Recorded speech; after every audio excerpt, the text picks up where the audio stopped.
You got my attention, but you won't talk. You stop my ascension, babe, with your evil walk. You confess to your priest, baby. Now confess to me. You make me so damn desperate, babe, but I won't leave.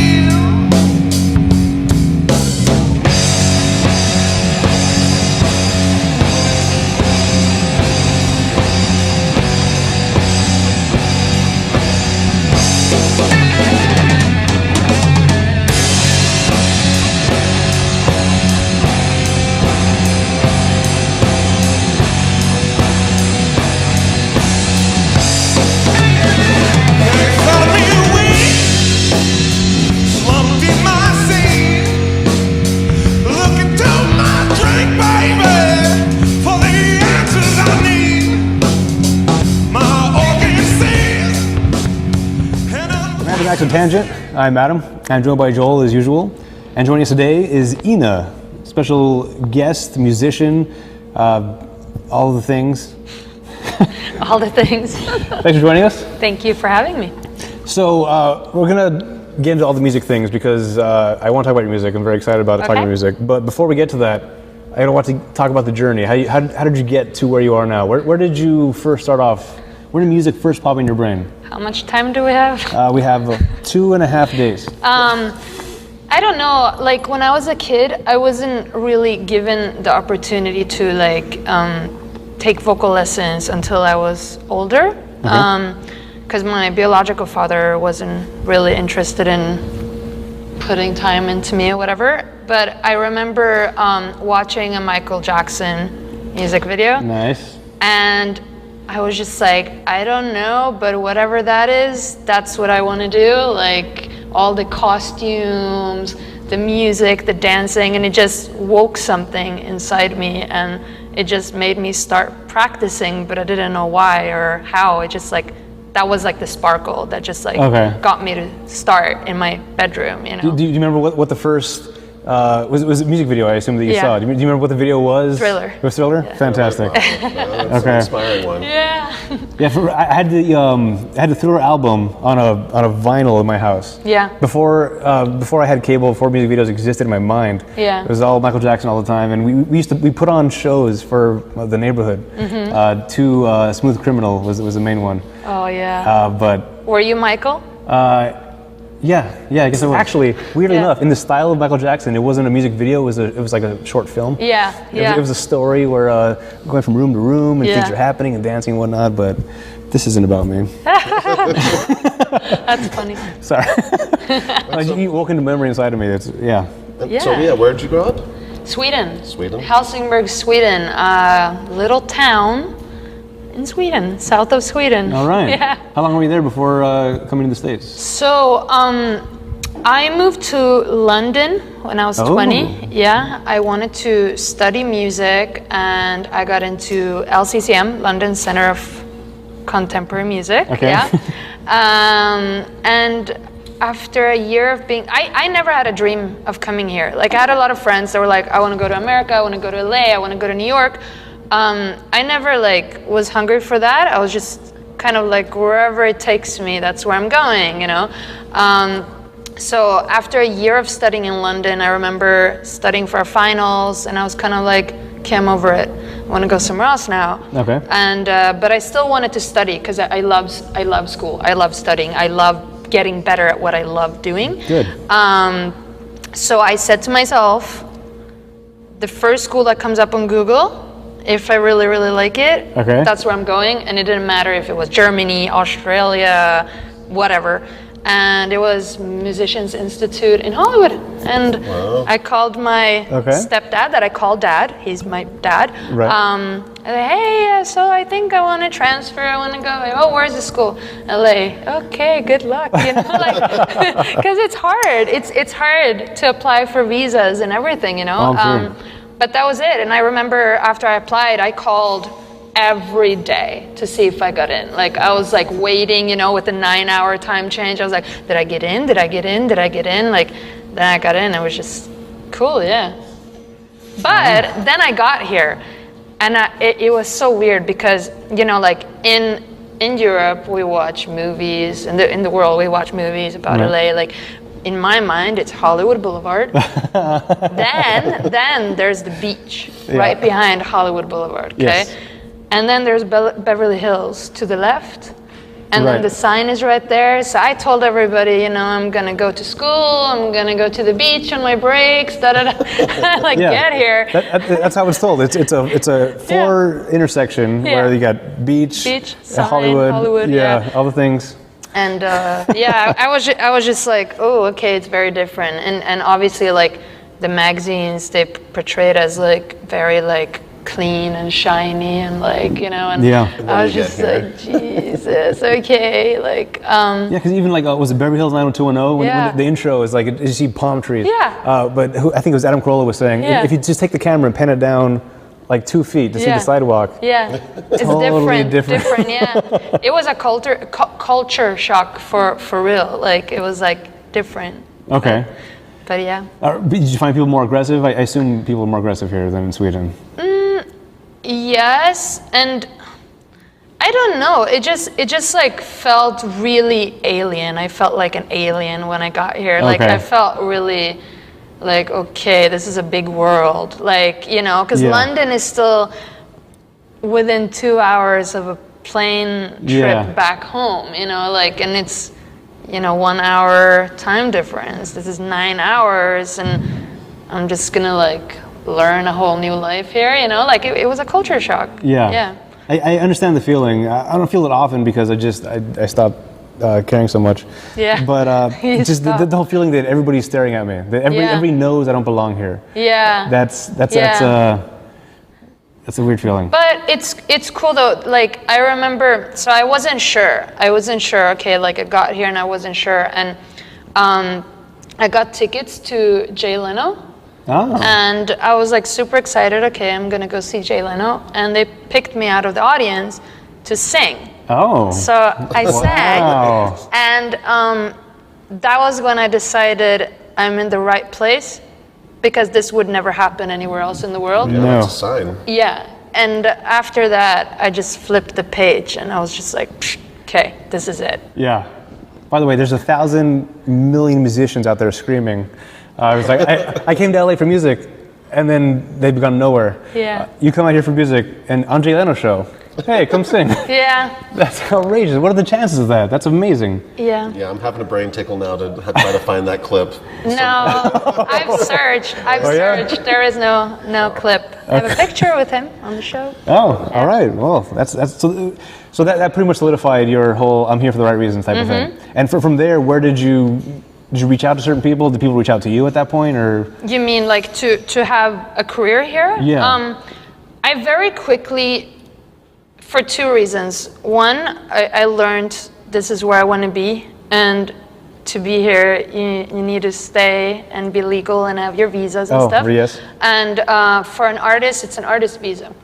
And I very quickly learned that I can't do this by not networking. I can't get anywhere without networking, so it goes hand in hand. Absolutely. Staying and having a career. And I really quickly, like, my school, like, I went to school, like I cared about my grades, but it was more about, okay, what are you going to do afterwards? And because school is not going to give you a career, especially music. I wasn't studying to become a lawyer, you know? So I started going to school during the day, going out at nights, meeting a bunch of people. My first show was at House of Blues because of networking, because of just like going and talking, and you know, like they became my friends. And that's brilliant. You did quite a few shows at House of Blues, right? Because I remember seeing one. I love House of Blues. I hate that they took it down. I think, there's still kind of, it's a franchise type of thing. Orange County, over closer to where I live, there's a couple that are still around. This was the one on Sunset. But we need one here. We need one in LA. It's weird. It's a great venue. I think Tupac had his last show there, actually. Was that right? Yeah, very legendary. I should know more about him because a lot of people around me are like in love with Tupac, but you don't have to be. It's fine. I prefer the jazz and the blues things. Which is hard to find. Do you like La La Land? I love La La Land. That was great. It was a great way to bring in the old school into the current Yeah. age and Yeah. all the feels. Oh, and speaking of not to draw you away from Yeah, the La La sorry. Land love there, but so yeah, speaking of like the House of Blues show, so when I saw you playing with King Queen, were they the first band that you kind of hooked up with in LA? No, so when I moved here, and like I said, I would network a lot, and I was young, and I had like a lot of after parties. Yeah. And that's actually where I met the two A&R reps that later got me signed. At my own after party. So, you know, like it wasn't anything I was prepared for, anything like that. But, and by then it was funny. A drag queen gave me the name King Queen because I hung out with a lot of drag queens. And I was Okay. like, okay, everybody call each other, hey Queen, hey Queen. I'm like, well, what am I? Like, I'm not just Queen, but I'm, you know, and then the drag queen was like, well, you can be King Queen. And I was like, okay. So I had Wow. that already. That's a great name. King Queen. Yeah. Yeah. You have all the queens here. King Queen. King Queen. Half and half. No, but so what the A&R reps, like I wanted to keep that because I kind of liked that there was a stage name. Okay. And then later on, when I got signed, Sabrina King Queen was too long, and we just decided we're gonna do King Queen. And so I was a solo artist with the name King Queen for a few years, and then because it was my name, and when I left the label to do this whole indie thing with the band, I decided to keep King Queen and name the band King Queen because I felt like why change? You know, I'm on a roll, and it kind of worked anyways because it could be a person and it could be a group. So Yeah, well, it's branding as well. You Yeah. want people to you Yeah. know, remember that they've heard the name Yeah. that you've been playing around for a few years. yeah. So how do you meet up with these? Well, let's start a band. You just they hear you singing, and then like, hey, let's. Or you come out to people, hey, I need a drummer, I need a guitarist, and the band kind of just forms around you. Well, it's not that easy. Right. But Certainly hope not. when I decided to go solo, it was really cool because at the same time, there were like a lot of musicians around me, and the person that made me kind of choose to like, well, not solo, go on my own, go indie, was a producer named Kim Fowley. He found the Runaways, Joan Jett, produced Guns N' Roses and all my favorite bands. Nice. So yeah, and he introduced me actually to Akkira, which I'll be playing with later. Yes. And during the same time, he just kind of he had Noisy. She worked with him. She was a guitar player, and I started working with her a little bit with backing tracks and her on guitar, and then automatically I just felt like, okay, I want a drummer now. So I found a drummer at school, and then after that, like that person was like, well, my girlfriend's a bass player, so I got my bass player, and then it just kind of rolled. And I mean, I was doing a lot of shows. I think the secret is if you are a singer, if you have shows lined up, people are going to want to play with you. So rather than just, oh, let's rehearse, but why, you know? Yeah. So it kind of organically happened. And then when I was introduced to Akkira, after a few months, he played with me on the band too and produced my first independent album. Okay. Yeah. Do you remember the point in which you started picking up more steam than before, just like by yourself, and then now you have a little bit of a following, now you got the label? Do you know when that turning point was? Did you feel it? That I wanted to leave the label, you mean? No, I guess things had taken it to the next notch. From coming to LA, being on Jay Leno, and then now, okay, things are picking up. And then once you get to that level, now here's the next step. I think, to be honest with you, when I was on the label, it was really easy to get shows. Me and my first manager, Andrew Curry, with the label's name and with things happening, we did a lot of club tours. So I was really lucky. I got to do Avalon, Palladium. I went to New York. I went to San Francisco, and I played a lot of clubs. But also, I was active in the gay community, and they are awesome because Very supportive. very supportive, and they're just always out there, and it's always packed, and you book a show, you play one or two of your favorite songs, and they're just happy for you, and it's just like a fun ride. Yes. But it's also a little bit easier than booking like full shows at like concert venues. Okay. So I think it was when I was actually alone, without the label, when I started seeing the fan base growing because I had to get them out there and I had to book bigger and bigger shows and I had to make sure that those shows got packed. That's when I kind of realized, oh, it's working because people are showing up. And I know that sounds like, oh, okay, but like it's when you see the people coming in. Absolutely. It's like, okay, it's working. There's no machine behind me. Exactly. Nobody's really pushing it. It's just like social media or whatever. And I think like when I actually got to like later on play my own shows at House of Blues, or when we won in 2013, we did Hard Rock Rising with Hard Rock Cafe. Yeah. And we were playing City Walk. That was when I was like, whoa, like, and winning like voting competitions organically, like, like a lot of people, unfortunately in this world, you can pay for that stuff, you can pay for likes, you can pay for all that. I don't know how to pay for voting people. So for me, it was like really cool to get there with organic votes and stuff like that. That's the moments you realize like, oh, it's working because people are getting involved. Well, and also, you're now moving on the strength of like your name and your talent rather than like the strength of, like you said, the machine of the label behind you. And just their reputation. Now, being on your own and seeing that response is going to be very fulfilling. It is, but don't get me wrong, I do wish that I had that machine at times because I'm not lazy, so I wouldn't change the way I do stuff, and it would be great sometimes to not have to focus on that. So, there's... So you can focus on the music that you're making, So there are pros and cons with both. At this point, I would gladly take the machine to help relieve some of my stresses. If any machines are watching. If any machines are watching. No, but okay, so as far as the crowd goes, did you notice it was the same basic amount of people that were there from the machine time versus your time? No, because a lot of people didn't like the change either, because I went from super pop to like doing a rock thing, and like I read stuff that just like dragged me down, like blogs online.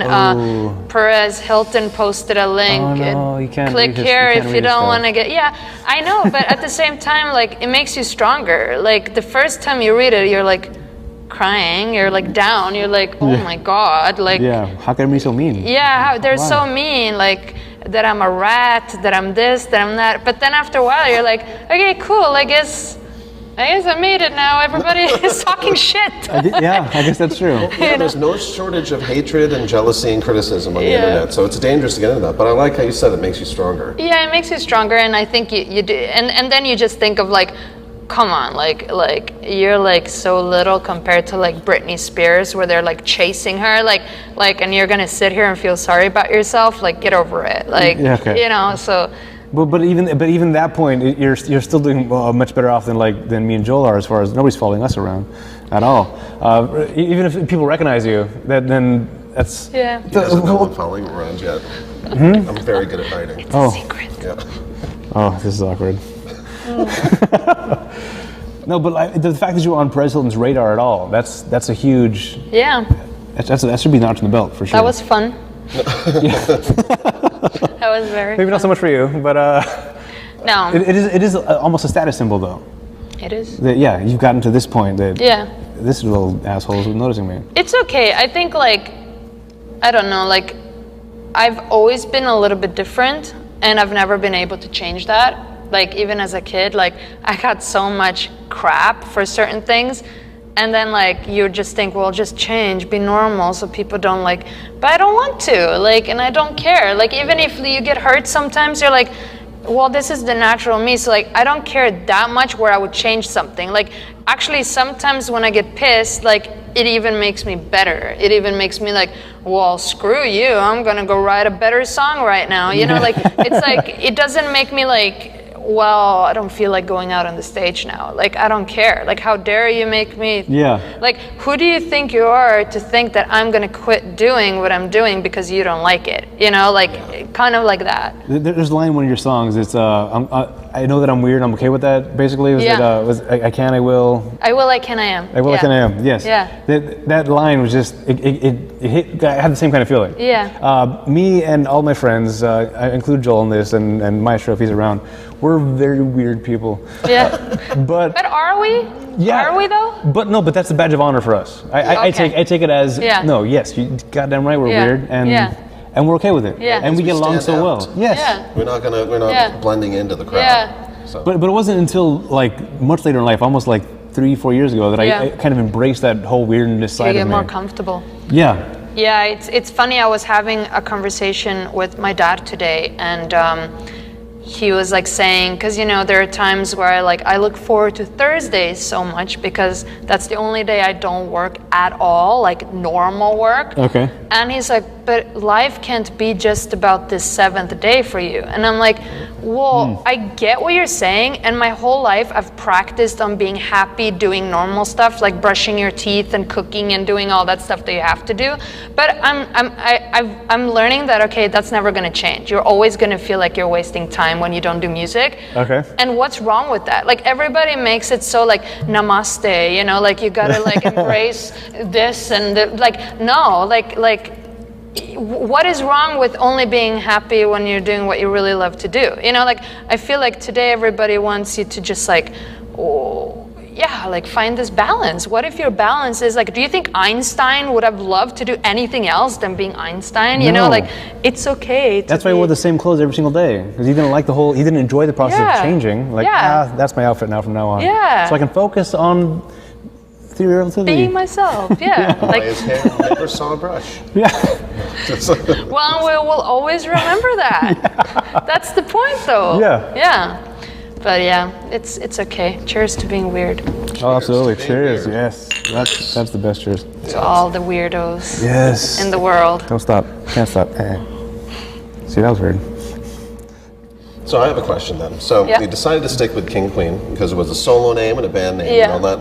And now, rebranding Ina. Well, I rebranded in between that too. Oh. So basically, when I finished being in a band, it's very difficult to be in a band. It's very, very difficult, especially if you didn't grow up together, if you haven't known each other for a while.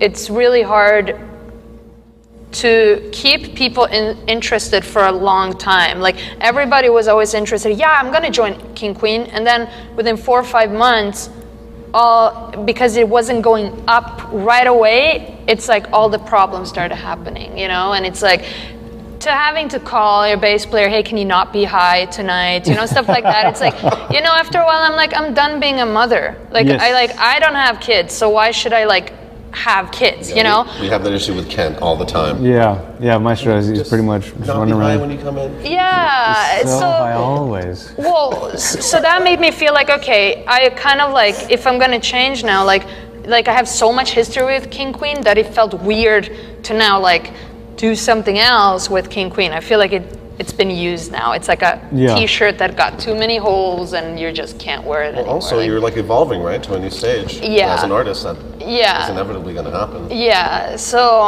that's why, it wasn't because I didn't like the name or didn't feel like I couldn't represent it or whatever. But and then so Ina, it's been more of I kind of missed having a stage name, but I didn't want to come up. So Ina is Sabrina, Ina. Right.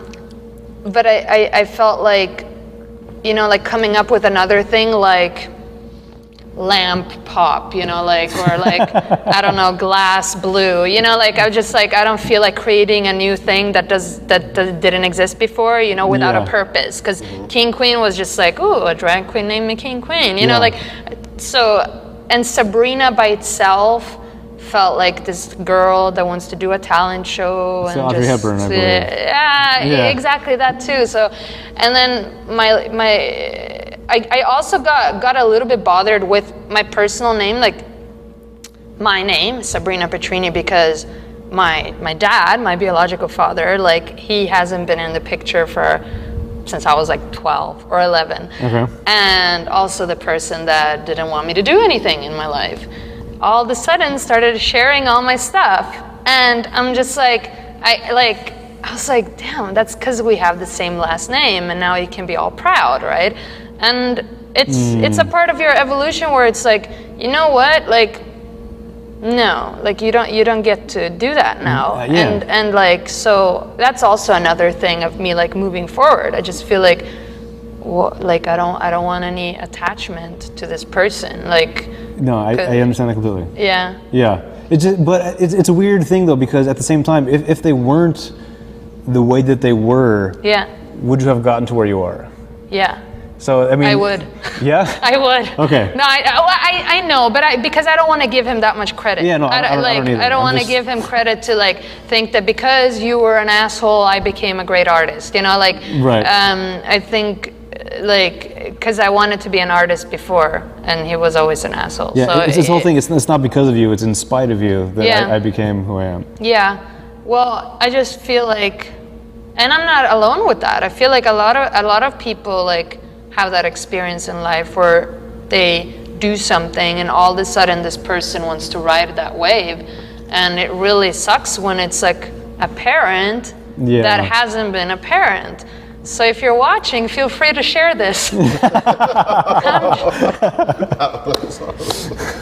Shaq's dad did the same thing, infamously. Like, you know, showed up all of a sudden when he's an NBA star. No, it's wrong. Yeah. Like, you can't jump in later after the fact. Because, I mean, there's been plenty of people that I know I had in my life, and I'm sure, obviously you have for sure, but we had this experience where it's just, you're trying to accomplish something, and then somebody's kind of getting in the way almost, to the point where you can't get any further until you cut that out. Completely, mentally, like, Well, it's kind of baggage, right? It's weighing you down. It's not letting you fly as high as you could. Yeah. So. Well, I mean, not to give too much attention to it, I just feel like, you know, my mom, she's my superhero. My stepdad that I call dad, he has been so supportive. And then now you're going to pretend that, I'm so proud of my daughter. Like, I'm not your daughter, you know, like. So are they still in Sweden, your mom and stepdad? Yeah. Okay, do they come out to the States at all? Or my mom does a lot. How do they track you? Is it all YouTube? Do they just see all the stuff you're doing on your Facebook? I talk to my dad every day on the phone. Nice. I chat with my mom because she's all over the place. She's like a golf player, and so she's nice. she's always busy. And my mom comes and visits me, maybe once a year, twice a year. So she's actually coming in November, so I'm super excited. Oh, nice. Very close. Yeah. Cool. Well, let me ask you, just since she's coming in November, but since you're from Sweden, will you guys do a Thanksgiving at all, or? Oh yeah. You know, it's American, right? Yeah. No, I know, but that's why I was wondering. Like, since you're going to be out here. Yeah. She is here. Yeah, well, maybe. Have you been in America long enough to take that on as a thing? I don't know. I mean, I celebrate 4th of July. Okay. No, I don't know. Like, I've been invited to dinners, but I feel like it's not my holiday, not yet. You know, it's like. Yeah, it's just not my holiday yet. I think most people in America don't know what the holiday is about. It's just about food. Yeah. Totally. Yeah. It's about overeating. Yeah. Yeah, Thanksgiving, what's that for? That's where you get a turkey and ham and stuffing and coconut cream pies. It's cool though. I appreciate all these holidays Come back here. there for a second. What happened? So much food. Are you hungry? Yeah, so many foods. Yeah. So, okay, one thing I want to talk about is your musical style. Mm-hmm. It's kind of changed a little bit over the years. Yeah. That, because I've been binging on all your videos, and I'm enjoying the crap out of them. But I'm noticing there's little like stylistic differences of what they are now. Yeah. And what was I will I Can I am.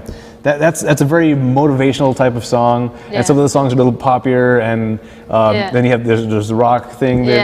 So what are these all part of you that just got spread out, or what is it you're getting at? I first off, I love all kinds of music. Like, it doesn't matter if you're Britney Spears or James Brown or whatever. Like, and a lot of range in that. Yeah, I know. But first of all, I feel more like a lyricist. Okay. So to me, it's like, as long as the lyrics feels like me, it doesn't matter what the sound around it is. I don't know if that makes sense. But also, like, some stuff, like, I was rapping on my last album, and it was just something I tried out because it felt weird singing it. It felt like it should be spoken. Okay. And certain things feels like they should be sung. And, you know, like I've often been like, why do I do so many different stuff, you know? But it's just like, I think that's what it comes down to. It's just the words and then the music comes after. Okay. If you look at a lot of artists, I mean, Lady Gaga, she's done like with Tony Bennett, she's done yes. country, she's love done that pop, she's done everything. And as a human, you're just, you know, like if you did the same thing, you're never moving forward, right? Yes. So I've liked Lady Gaga from the beginning because it was weird. Like I noticed the strategy that she was using from like even almost the first album, like from song to song, like there's a connection here. I see what's happening, and I appreciate it on a weird level. On a weird level, it was very well. It was also mathematical the way I was appreciating it. But even Madonna, a lot of people don't know this. She was a bass player, drummer. She did punk rock before she was like a virgin. So it's like, it's as an artist, you do different stuff because you're an artist. You're into different stuff. Like, I mean, it's like with you with acting. Like you're not always doing the same thing, right? Yeah, exactly. Well, all of it is an expression of a different part of the inside of you. Yeah. Right? That's what you do as an artist, whether it's paint as your medium or clay or music. Yeah. You're just bringing something else from the inside out. Yeah. So this is the newest sound that you're having. Is there a certain direction, or is it going to be all over the place? I would say it's a mix of Imagine Dragons and Pink. Okay. And a little bit of electronic music still. All right. So yeah. Electronic's good. Yeah, I like it. But so it's basically, if you think about it, it's everything I've ever done mixed together minus the rapping. All right. No more rapping. No more rapping. Okay. Yeah. So do you write all the music yourself, all the lyrics yourself? So on the EP is called Overthinking. I have 4 tracks, possibly 5, and I wrote all of them. And then besides that, I have a song with Akkira called Gimme Gimme, which he wrote.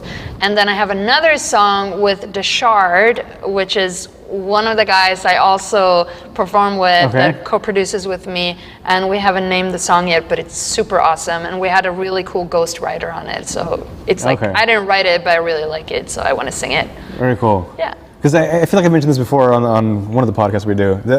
My music appreciation is kind of weird, where I'll hear the music first. Yeah. And if it strikes a chord with me, then I'll like, okay. Pay attention. Check. Next one. Not the words, but the vocals mixing with the music. How well they blend together. And like, all right, there's some harmony there. Check. Next step. Here's the words. Oh my God, these words are amazing. Then it becomes, then it stays on repeat for 3 to 4 weeks. Until I memorize every part of it, so that I don't have to have it plugged in anymore. I can just keep hearing it in my head walking around. Like, That's funny. That's funny. So for you though, do the lyrics come first when you write, and then the music comes after, or do you hear a certain sound and like, okay, I want to write to that sound? Well, it depends. So there are times where I'm just like sitting on my computer and I'm like playing around in Logic, which is the musical. Oh, I dropped the mic. That's hilarious. I'll just hold it. So So what was I saying? Oh, so I play around with Logic. And it's really fun because you can just produce on your own. You don't need a live drum or anything. And those are usually the songs, though, that I don't end up doing anything with because they just come from like, oh, I'm just feeling creative right now. They don't come from a purpose. Like a solo jam sort of thing. Yeah. Freestyling. Or something. Therapy songs because it's just your soul putting stuff out and then you're done with it. Most of my songs come from actually like sitting in my car, driving in traffic, and I don't know how or like why it just like goes. Like I'm just like for no reason. Like it just like comes like, what if there is no God? Oh, I gotta record that. And then I get my phone up and I go on the voice memos on the iPhone. Right.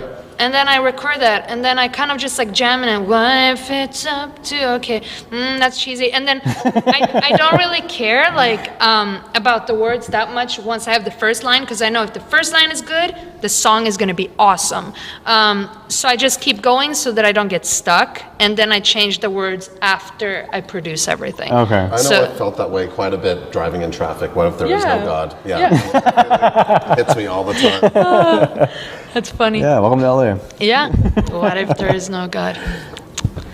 But yeah, so that's basically how it starts, and then I go sit by the piano, put some chords to it, and then then you go into your Logic on the Okay. computer and play around. So usually I do most of the pre-production on my own, and then I would take the song to a producer and then have that person do sound replacement on the spots that need sound replacement. And then I don't play guitar, so if I want guitar, I want someone to play real guitar on it and record that part Right. and stuff. Yeah. So you sing and play piano. Yes. And so, okay, Yeah. nice. It's got to help with the process of just being able to play it, Yeah. play some music that kind of sounds right. Yeah. Yeah. I mean, I can do Yeah. as far as my musical Yeah. talent goes. I do try to write things down every now and then, but Yeah. not for the purpose of a song. I can't even imagine Yeah. writing a song. Yeah. So I mean, once you have that first hook, the line that you want to have, building the song around that, how long does that process take in general? It depends. Like there are songs I've done within an hour, and then there are songs I work on for months, Okay. and it's like it's not even the same song when it's finished. I prefer the 1 hour ones because you can release them quicker. But yeah, because what's cool with having your studio at home is what you think sounds good in your brain or in your head. Brain.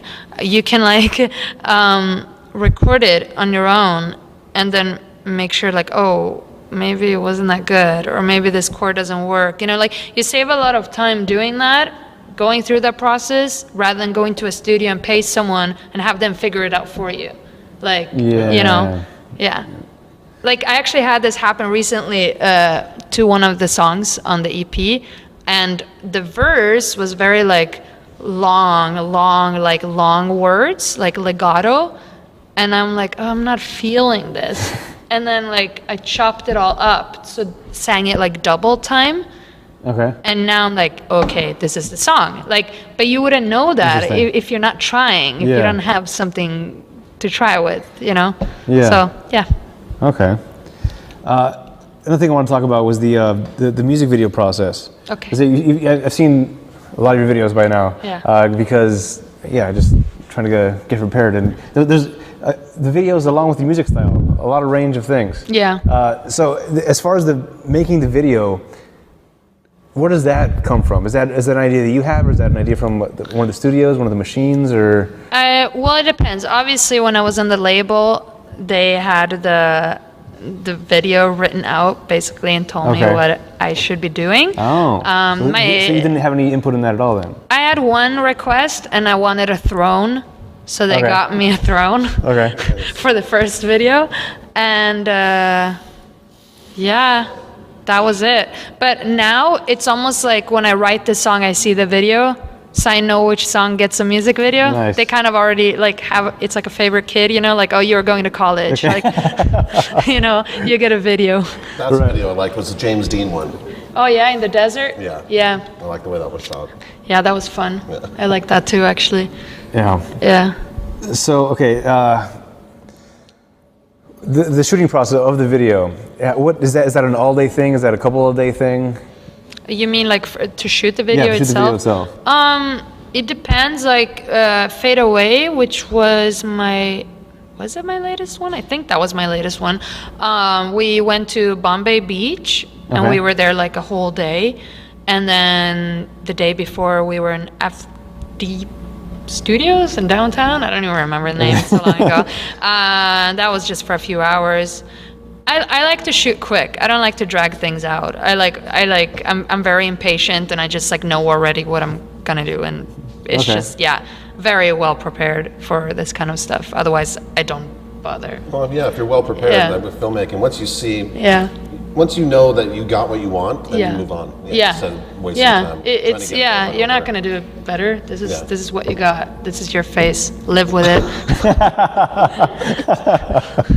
over. Remember that as a mantra in the morning. Get ready in it's the your morning. face. This is your face. Just gotta live with it. All right.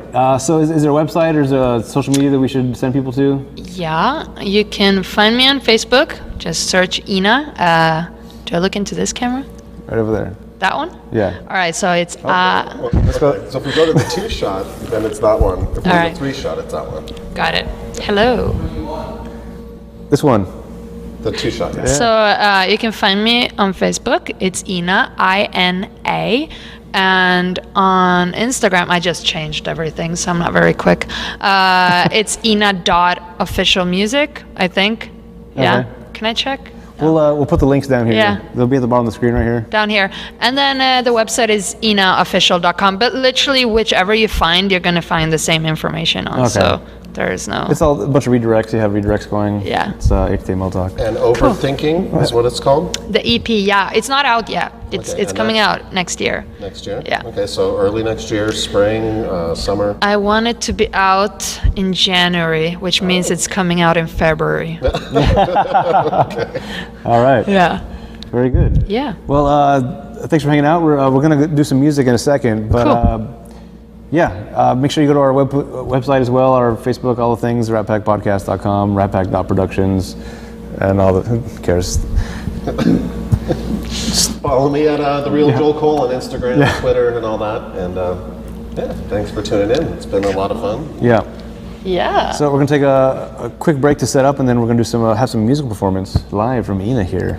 Mm-hmm. So And Akkira. and Akkira as well. I Yes. think this is the first sort of broadcast of this new song, or Well, we did a few shows. We won the voting of LA Hard Rock Battle of the Band. This is at the City Walk. Yeah, so we performed it there. We did a few shows, and then we did OC Fair. We did a few, but we're starting to push it more now because he remastered the song and is re-releasing it. It's actually nominated for Best Pop at Hollywood and Media Awards, which is in November. So maybe we win, maybe we don't, but we're nominated, and that's a good thing. this is Gimme Gimme. Gimme. But it will be released on Akkira's album. Okay. So that's where you're going to find it, Planet X. All right. Yeah. All right, we're now gonna have a musical performance by Ina and Akkira with the of Akkira Nation, That's which what's up. I'm very jealous of this title of Akkira Nation. We're gonna get you a nation. All right. We're gonna build it. Yes. Get a nation. And then we can join together and be a united nation. That's right. That's what we're all about here. Yeah. That's right. So we'll talk more after the song, but for now, you guys are gonna be singing "Gimme Gimme." And take it away, guys.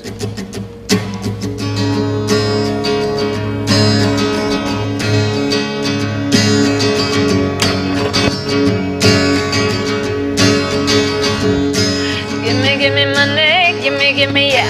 Gimme money and the power and the fame. Gimme money, gimme, yeah. Gimme money and the power and the fame. Gimme money, gimme, yeah. Gimme money and the power and the fame. Gimme money, gimme, yeah. Gimme money and the power and the fame.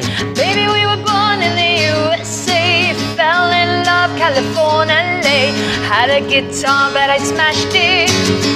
Everything is so fantastic. Stole my money and I stole my life. True love, baby, is hard to find. Everyone is so dramatic, looking so good like plastic. Gimme money, gimme, yeah. Gimme money and the power and the fame. Gimme money, gimme, yeah. Gimme money and the power and the fame. Sex and love and innocence. Trying so hard, but you can't fit in. You can't come from the city if you don't really come from the city. True love, baby, is hard to find. What? Oh well, yeah, never mind. Cause everyone is so dramatic, looking so good like plastic. Gimme money, gimme, yeah. Gimme money and the power and the fame. Gimme money, gimme, yeah. Gimme money and the power and give me money, give me, yeah. Give me money and the power and the fame. Give me money, give me, yeah. Give me money and the power and the fame. Come on, is everybody having a good Friday night? My name is Ina, yeah, and this is Akkira with Gimme. Give me money, give me, yeah. Give me money and the power and the fame. Give me money, give me, yeah. Give me money and the power and the fame. Give me money, give me, yeah. Give me money and the power and the fame. Give me money, give me, yeah. Give me money and the power and the fame.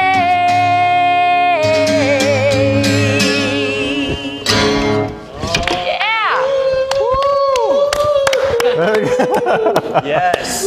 Yes. Very nice. This bar is awesome. Everybody's First so time I've loud. ever played here. Yeah. All right, so Sounded great. I hear you've been around for a while now, with the as far as in the Ina camp, in the Ina yeah. Nation. Yeah. I've been friends with the Ina Nation for a while now. So we were introduced by Kim Bally, I think she told you, Yeah. which is kind of cool. He's a great producer, and we were working together. And he was like, "You have to meet Sabrina. You got to write with her, or work with her, or collaborate in some way." So I remember I went to his place, and she was like sitting in his living room, like just sitting there. And I was like, all right, so you're Sabrina, nice to meet you. And then we honestly just hit it off just like that. And we just like had the same interests, same vibe. And we just started making music like that week. So, Yeah. It's rare in this city to hit it It up. is super rare. Yeah. That's what was so dope. Yeah. Because I was like I wasn't sketched out, but I was just kind of like, I had no idea what to expect Yeah. when we were just introduced to each other. Because you Yeah. know how like that happens a lot. Yeah. You, like, Yeah, well, hitting a vibe I think is common. Hitting a genuine vibe, Yeah. that's the uncommon part. Yeah, it was Because like- everybody's trying to link up about something. Oh yeah, same interest. Yeah, of course. Yeah. Yeah, I love films Everyone too. has, I guess, like a motive, kind of. You know what I Yeah. mean? So like, Yeah. it was just a real positive energy from both of us. It was like Yeah. we just wanted to like create. We're really Yeah. into just creating like Yeah. things that we are like passionate about. You Good. know? So, yeah, that's very, very important. I think, yeah, it's very valid what you both just said. There's so many people in LA that you can meet up with that on the surface seem like that they're like that. Yeah. But Yeah. then when it comes to actually putting in the work or getting together Yeah. and actually finding someone that has a passion to Yeah. work on it regardless of, because they're going to do it anyway. Like, Yeah. it's just in Exactly. them. I mean, Yeah. that's when it becomes, kind of magical. Exactly. I guess a lot of people kind of maybe like look for a result Yeah. before they think Yeah. about what it is they're actually like doing or producing. Yeah. And I don't ever think about the result. I just think about the process of what I'm doing and if I'm enjoying it. You know. Yeah. Yeah. I mean, we spent hours. Like I remember, like we just like played and played and played and played, and it did, like without like not like without a goal, but I remember like you would just bring your guitar out. The track was in the background, and you would walk around your living room and just like vibe. And I would sit there and I'm like, yes, that's it, that's the one, that's the one. And then we're like, hey, like we recorded all of it. Like We it were was just- lucky because sometimes that doesn't work. Sometimes you're in a room with someone Yeah. and it's like really awkward. It's just like not Tell me about connecting. it. You know what it's like. But it's just difficult in any way. I mean, you guys are awesome, and it's like it's cool when you meet that collab and you can do stuff like that. That's really organic and creative. That just is what I think life is really about, like focusing on those. Yeah. It makes it so much more fun. Even Yeah. it's even cathartic just to get it out yourself when you meet someone Yeah. else like that. It's like Yeah. you're saying, it's like playing pretend. Like you're playing with like people that like to play pretend like that, whether it's music or Yeah. Yeah. And you get it out, you know, when it's no effort, that's when you can really feel like, I think, fulfilled with what you're doing. and especially with musicians and like with actors as well. It's like you build off each other. You Yeah. start making each other better because Yeah. you realize that Yeah. without this input, I wouldn't have had this inspiration. Yeah. Yeah. It's like a friendly competition a lot of times, I think, with me and her. Not, I hate to use that word, but it is kind of true, I Yeah. think, Yeah. because we look at what each other are doing, and if I do something dope or she does something dope, we're just kind of like, oh shoot, like I really want to be able to Yeah. push myself to be able to do stuff like that too. You know, we like Yeah. kind of are inspired by each other a lot. Yeah, keeps you in your game. It keeps us Yeah. working together too. So like she sings "Gimme Gimme" and it's on my album. It's a song I wrote, and I just didn't want anyone else to sing it but her, because I find other singers to sing my songs generally, except for maybe my new album. I think I'll probably sing a lot of it. But right now, this upcoming album comes out December 12th. It's called Planet X, and it features like singers from all over the world. So different countries, different nationalities are like being represented. So for her being from Sweden and us being friends, it was just like perfect to make that happen. All right. So yeah. Very cool. We're gonna have you back to talk to you about more about this. Sure. I'll if you don't come mind, to of this bar course. anytime. Yeah. Okay. Thank you. Yeah, we'll have you on maybe before the album drops to talk about it some more to get some more promotion for that. That'd be dope. But yeah, thanks for coming. Thanks for playing together. You guys sounded amazing. Thank you. I think it goes without saying. Thank Thank you. you. Thank you so Yeah, much. Thanks for appreciate it. listening. Yeah. Yeah. So thanks for joining us, everybody. Here on Drumbox.com. Every second and fourth Friday of the month, we're here, and yeah, support your local TV. That's a Drumbox. So until next time, I'm Adam. I'm Joel. I'm Ina. Akkira. Cheers. Cheers to being weird. Here's to the Rat Pack Nation. Yeah, Rat Pack Nation. Right? Rat Pack Nation. Support your local TV. Yes. Start that hashtag, And local guys. musicians. Yep.